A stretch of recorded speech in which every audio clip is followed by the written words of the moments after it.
जी हाँ, दोस्तों स्वागत है आपका इस जी चैनल में। दोस्तों आज के इस वीडियो में बात करेंगे MP BEd admission, BA BEd, BSc BEd, BPEd, MPEd के बारे में। जैसा कि आप सभी को पता है कि हमारा फर्स्ट राउंड है जो कि पूरी तरह से समाप्त कर दिया गया है एडमिशन का, जो कि 1 मई से 25 मई तक हमारा चला था। लेकिन हुआ क्या कि फर्स्ट राउंड में कुछ चीज़ें हुई हमारे साथ में, और जैसा कि आप सभी को पता है कि हमने चॉइस फिलिंग की थी फर्स्ट राउंड में, ठीक है? अब जब फर्स्ट राउंड में हमने चॉइस फिलिंग की थी, तो हमने क्या है बहुत सारे कॉलेज सेलेक्ट किए। एक फर्स्ट नंबर पर रखा होगा चॉइस फिलिंग में, दूसरे नंबर पर, तीसरे नंबर पर, चौथे नंबर पे, पाँचवें नंबर पे, ठीक है? तो हुआ क्या कि ये जो चॉइस फिलिंग हमने जो की थी ना, तो उसमें हमें फर्स्ट नंबर वाला कॉलेज मिल गया। समझना बात को कि हम चॉइस फिलिंग करते हैं, चॉइस फिलिंग में हम इस तरह से कॉलेज को सिलेक्ट करते हैं फर्स्ट नंबर पे, फिर दूसरे नंबर पे, तीसरे नंबर, चौथे नंबर, पाँचवें। हमें हुआ क्या कि पहले नंबर पे हमने जो कॉलेज सेलेक्ट किया, मान के चलिए एक को नाम का कोई कॉलेज सेलेक्ट किया, और जो फिर इसके बाद में जो मेरिट लिस्ट आई ना, उस मेरिट लिस्ट में हुआ क्या कि दोस्तों हमें ए नाम का कॉलेज ही अलॉट कर दिया गया। बात आई समझ में? चॉइस फिलिंग की, चॉइस फिलिंग में हमने फर्स्ट नंबर पे ए नाम का कॉलेज सेलेक्ट किया, और ए नाम का कॉलेज ही हमें अलॉट कर दिया गया जो 21 मई को हमारी मेरिट लिस्ट आई थी उसमें, ठीक है? अब दोस्तों होता क्या है कि जो नियम है, रूल बुक में भी क्लियर मेंशन किया गया है कि जब हम चॉइस फिलिंग करते हैं, चॉइस फिलिंग में हम जो फर्स्ट नंबर पर कॉलेज सिलेक्ट करते हैं, अगर वो कॉलेज हमें अलॉटमेंट लेटर में मिल जाता है, तो फिर हमें इस कॉलेज में एडमिशन लेना ही पड़ता है। अगर हम एडमिशन नहीं लेते हैं, तो होता क्या है कि सेकंड राउंड और थर्ड राउंड से हमें बाहर कर दिया जाता है। ना तो हम सेकंड राउंड में कुछ कर सकते हैं, ना ही हम थर्ड राउंड में कुछ कर सकते हैं। समझ में आ गई बात? अगर हमें दूसरे नंबर का, तीसरे नंबर का, चौथे नंबर का, पाँचवें नंबर यानी कि पहले नंबर का कॉलेज छोड़ के मिलता है, तो हम सेकंड राउंड में एलिजिबल रहते हैं, थर्ड राउंड के लिए एलिजिबल रहते हैं।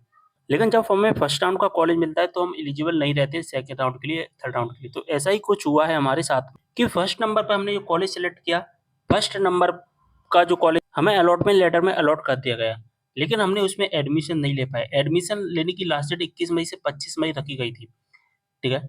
हमने सोचा कि हम सेकंड राउंड में एडमिशन ले लेंगे। तो होता क्या है कि जब जो कॉलेज अलॉट होता है फर्स्ट वाला और उसमें हम एडमिशन नहीं लेते हैं, मैं पहले ही बताया कि सेकंड और थर्ड राउंड से हमें बाहर कर दिया जाता है। और फिर हम जब सेकंड राउंड के लिए एडमिशन लेने के लिए चॉइस फिलिंग करते हैं, तो वहाँ पर एक मैसेज आता है जब हम चॉइस फिलिंग करते हैं, you are not eligible for choice filling since you got first preference in previous round.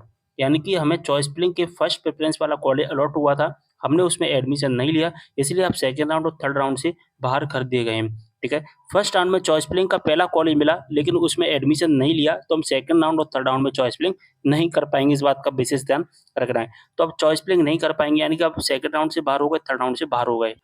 अब आप 25 मई तक अगर आपने एडमिशन नहीं लिया, बात समझना, 21 मई को जो कॉलेज अलॉट हुआ था, ठीक है? जो लास्ट डेट 25 मई रखी गई थी, अगर आपने 21 से 25 मई के बीच में अपनी फीस सबमिट नहीं की और अगर आपको चॉइस फिलिंग का फर्स्ट नंबर वाला कॉलेज अलॉट हुआ, फीस सबमिट नहीं की, तो सेकंड से बाहर हो गए, थर्ड से बाहर हो गए।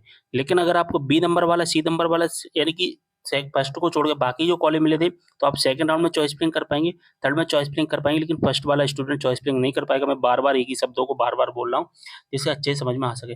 अब आपको करना क्या है, तो मैं आपको बता दूँ। अब केवल और केवल फर्स्ट राउंड तो समाप्त हो गया 25 मई को, ठीक है? अब जब सेकंड राउंड समाप्त हो जाएगा, थर्ड राउंड समाप्त हो जाएगा। सेकंड राउंड और थर्ड राउंड समाप्त होने के बाद अगर सीट बचती हैं, मैं क्या कह रहा हूँ, इफ मतलब अगर सीट बचती हैं, तो फिर एक नया राउंड आएगा जो कि एडिशनल राउंड के नाम से आता है। जिसे हम क्या कहते हैं, एडिशनल राउंड कहते हैं, ठीक है? अगर सीट बचती है तो। अब जो एडिशनल राउंड आएगा ना, इस राउंड में आप चॉइस फिलिंग कर पाएँगे, ठीक है? आप चॉइस फिलिंग कर पाएँगे, ठीक है? आपका रजिस्ट्रेशन तो वहीं काम कर जाएगा, जो आपने डॉक्यूमेंट वेरिफिकेशन करवाए थे, वो भी आपके काम कर जाएँगे।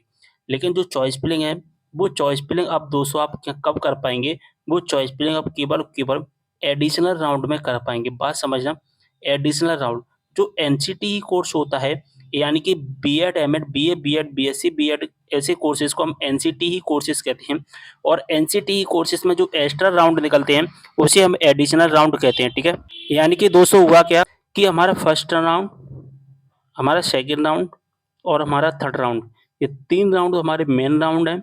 इसके बाद हमारा एडिशनल राउंड आते हैं, अगर सीट बचती है तो। ज़रूरी नहीं है कि एडिशनल राउंड आए, होता क्या है कि हर बार आ रहा है, इस बार भी आने की संभावना है, 99% संभावना होती है। 1% में कुछ नहीं कह सकते, क्योंकि अगर सीट फुल हो जाएँगी तो नहीं आएगा, 99% आएगा, 2023 में भी आया था, 2022 में भी आया था, 2021 में भी आया था। संभावनाएँ एक 99% की अब भी आएगा, ठीक है? अब जब चॉइस फिलिंग करोगे आप, तो चॉइस फिलिंग नहीं होगी। जैसा कि देख पा रहे हैं कि यहाँ पर एक ही लिंक एक्टिवेट है जो कि 28 मई तक एक्टिवेट रहेगा। लेकिन जो बीपीएड के कोर्स हैं और एमपीएड के कोर्स हैं, उसकी मेरिट लिस्ट 3 दिन के बाद में आई थी, इसलिए इसकी लिंक 28 मई तक एक्टिवेट रहने वाली है। जैसा कि देख पा रहे हैं बाकी की जो भी लिस्ट है, ओपनिंग, क्लोजिंग लिस्ट और एडमिशन फीस वगैरह सबमिट करने की लिंक उनकी 28 मई तक एक्टिवेट रहेगी, ठीक है? तो सेकंड राउंड की जो लिस्ट है 28 मई तक एक्टिवेट रहेगी, यानी कि बीपीएड और एमपीएड की। और जो जिनको फर्स्ट वाला मिला है वो एडिशनल का वेट करें, जो सेकंड और थर्ड कॉलेज मिले थे वो अब यहाँ पर सेकंड राउंड और थर्ड राउंड में चॉइस फिलिंग कर सकते हैं, ठीक है? बात समझ में आ गई, सारी इन्फॉर्मेशन समझ में आ गई होगी। अच्छे से वीडियो को शेयर कर देना है।